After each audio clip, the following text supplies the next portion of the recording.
Apapun mereka bilang, tekadku takkan hilang. Jalanku masih panjang, garis akhir yang ku pandang. Apapun mereka bilang, tekad. Kami di sini akan coba menyampaikan sebuah materi mengenai pembuatan campuran pakan ikan nila dari dedak padi yang difermentasi. Sebelumnya perkenalkan, nama saya Sudiman dan di sini ada dua rekan saya yaitu Bapak Taufik dan ini sebelahnya lagi adalah Pak Heri Mulyanto. Jadi kami di sini akan sama-sama mencoba kita praktek membuat campuran pakan ikan untuk ikan nila itu dari dedak padi. Sebelumnya mungkin kami sampaikan bahwa sebelum kami memutuskan untuk mengambil materi ini, kami sempat berkoordinasi bahwa di sini dedak padi itu sudah digunakan untuk pakan ikan, namun tidak diolah secara kimiawi ataupun secara ilmiah. Nah, sehingga dedak ikan itu dimakan sama ikan memberikan rasa kenyang, sudah nutrisinya itu sesuai dengan kandungan yang ada di dalam dedak itu sendiri. Nah, materi kami tidak sampaikan secara materi, kami ini langsung praktek di sini dan di sana sudah kami bagikan selembaran yang mungkin tidak begitu jelas sejelas-jelasnya, tetapi setidaknya dapat membantu untuk kita melakukan sama-sama. Nah, Bapak Taufik akan menjelaskan bahan-bahan dan alatnya. Pak Heri, silakan dijelaskan dulu Pak, bahan-bahannya apa saja. Terima kasih Pak Suliman. Baik, saya akan menyebutkan beberapa bahan untuk pembuatan pakan ikan nila. Yang pertama yakni ada dedak, ya. Oke. Lanjut ada Aspergillus niger. Oke. Lanjut kenanya bahasa Indonesianya gitu. Itu kan bahasa gitu ya bahasa ya. Prebiotik mikrobial Pak, karena ini memang bahan kimia, jadi bahasanya bahasa kimia. Apa namanya? Prebiotik mikrobial. Tapi jual bebas itu ya? Iya. Jual bebas Pak. Lanjut tepung tapioka. Oke. Lanjut kita menggunakan air panas nanti untuk campuran pada saat proses pemerataan dedaknya. Oke. Sedangkan di peralatan sendiri kami ada plastik polietilen, plastik. Oke. Plastik. Lalu ada timbangan ya nanti untuk menimbang ya. Tapi kita di sini sudah menimbang ukuran masing-masing, jadi sudah 3 praktek saja. Lanjut ada wadahnya untuk proses pengadonan. Lanjut ada kompor. Kompor di sini fungsinya adalah untuk mengukus dedak. Dan selanjutnya ada kain. Kain itu nanti digunakan untuk pada saat proses kemasukan dedak tersebut ke dalam panci dan nanti selanjutnya dikukus. Dan selanjutnya adalah sarung tangan.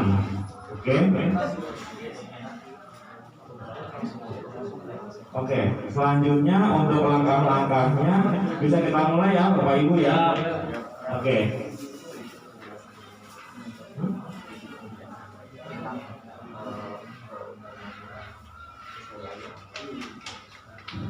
Baik Bapak Ibu, terima kasih kepada Pak Heri.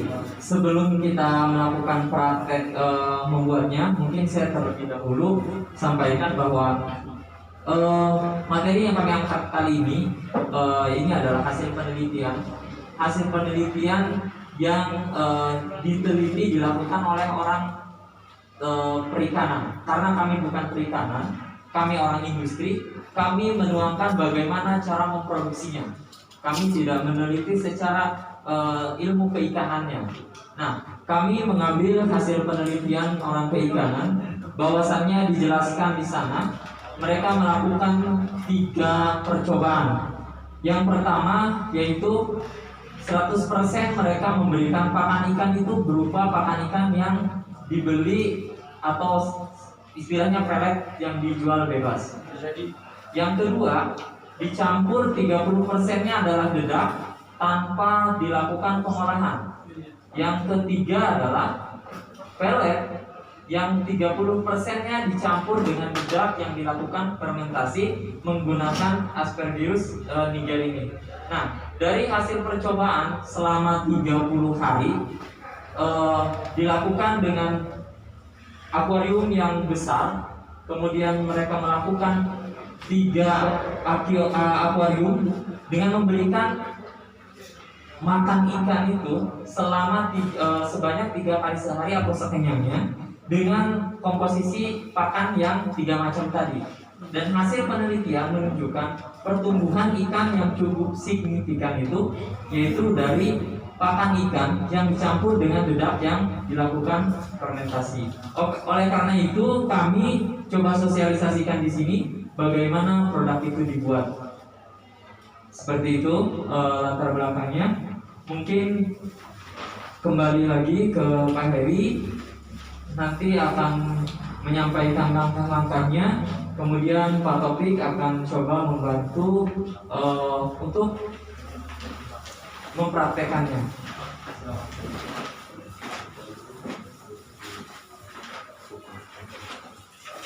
Terima kasih Pak Suliman. Kita langsung praktek saja ya Bapak Ibu. Yang pertama adalah menyiapkan dedak ya yang ditimbang sebanyak 3 kilo. Oke, ini dia. Ini Bapak Ibu untuk kondisi dedak padinya ya. Oke, ini sudah 3 kilo. Ini cuma 3 kilo ya Bapak Ibu ya. Ini kita tuang ke dalam wadah. Oke, lanjut dimasukkan ke dalam wadah yang Tapi biasa. sebelum ke wadah, ini dikukus dulu Bapak Ibu selama 30 menit sampai dia berbentuk lembab di dalam kukusan itu. Kan nanti ini di dalam handuk atau kain buat alasnya. Nanti kalau dia sudah berair, berarti sudah layak untuk difermentasi dengan bahan kimia. Disepan heula nyamannya. Nah ini udah sudah Ini godok, Pak.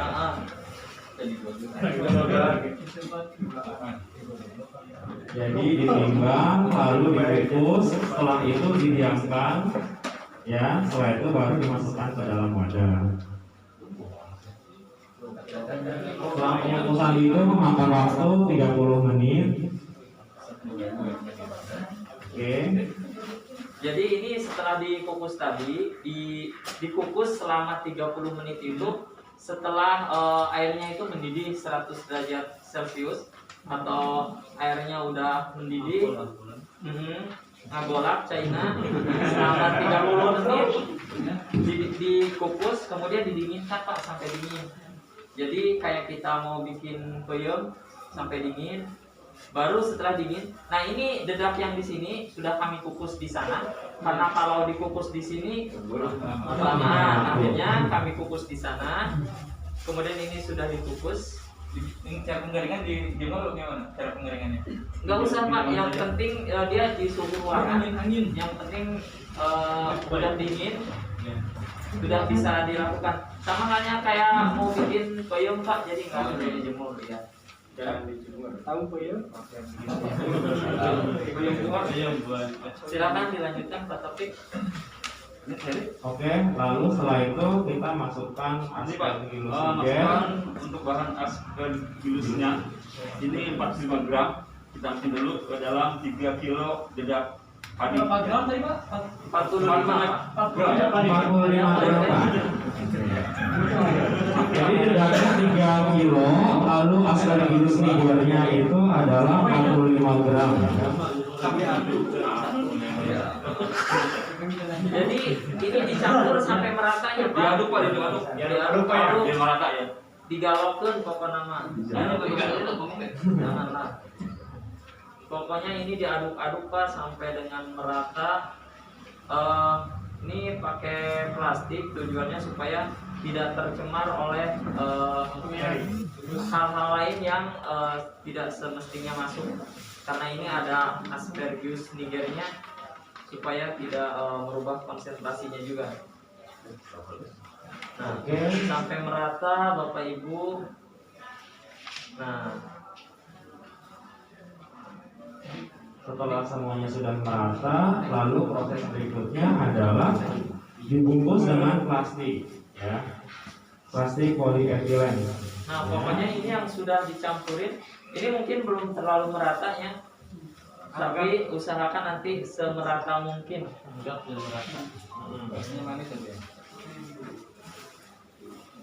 Nah, setelah ini merata, itu dikemas ke dalam plastik seperti ini. Jangan lupa plastiknya dibolongan, dikasih lubang. Tujuannya adalah supaya ada udara. Nah, dikemas seperti ini di plastik, kemudian ini didiamkan selama 48 jam atau 2 hari 2 malam. Wajib lapor ya. Nah, setelah itu setelah 48 jam di open ya. Di open. Tapi kalau mungkin di open repot, dijemur aja Pak. Cukup Dijemur sampai panas. Pokoknya tengah poe dijemurnya sampai panas. Nah, udah gitu setelah itu pakan itu sudah siap digunakan dicampur dengan pelet. Nah, seperti ini saja mungkin yang biasanya sekilas tidak ada bedanya. Cuma ini kandungan gizinya sudah berbeda. Istilahnya ini singkong, ini keju. Seperti itu. Nah, tapi kalau misal nanti pencampurannya dengan pelet itu supaya merata juga, itu bisa dicampurkan menggunakan tepung tapioka. Supaya kental apa ya? Ya, sebagai pengikatnya Pak.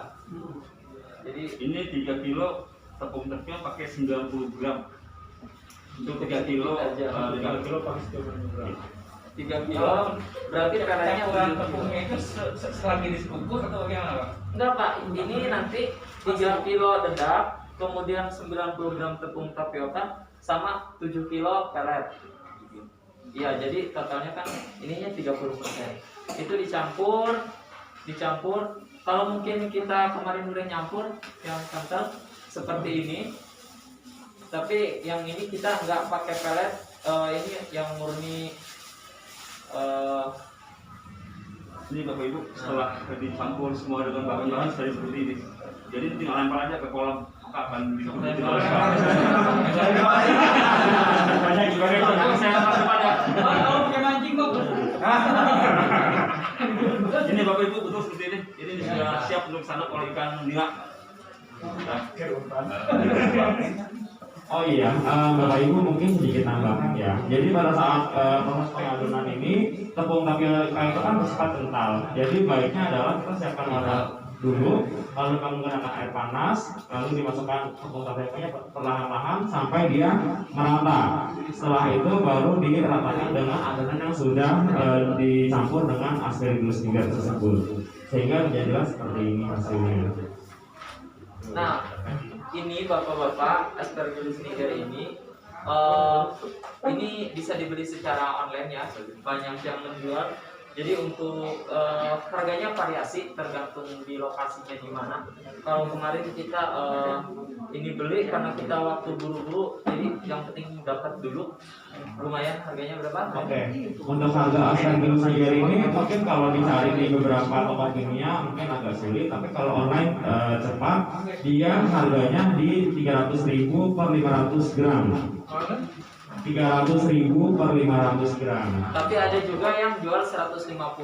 Nah, 500 gram ini kan banyak sekali bapak-bapak. Nah, sedangkan kita menggunakan per kilogram. per 3 kilogram cuma 45 gram. Artinya ini bisa untuk berapa puluh kilo lebih ya. Jadi bisa 545 berapa tuh? 10 hampir 11 ya. 11 kemasan, jadi bisa untuk 30 kilo. Nah, tapi yang kita melihat bahwa di sini ada pertumbuhan yang signifikan dari si ikannya. Mungkin secara kalkulasi itu bisa lebih menguntungkan seperti itu. Nah, cuma ini bisa dicoba. Mungkin ini kami karena beli cepat, makanya harganya lebih mahal. Mungkin bisa lebih, apalagi untuk misal di sini UMKM atau Karang Taruna mungkin bisa lebih harganya disesuaikan lagi. Lalu setelah itu, setelah jadi seperti ini, kita bisa siapkan ditanakan ya. Jadi biar supaya kondisinya bisa siap dipakai dan siap diberikan kepada ikan-ikan tersebut. Iya, ada yang ditanyakan? Iya, sebelum menutup acara hari ini, dari Bapak Ibu ada yang ingin ditanyakan? Apapun mereka bilang, tekadku takkan hilang. Jalanku masih panjang, garis akhir yang ku pandang. Apapun mereka bilang,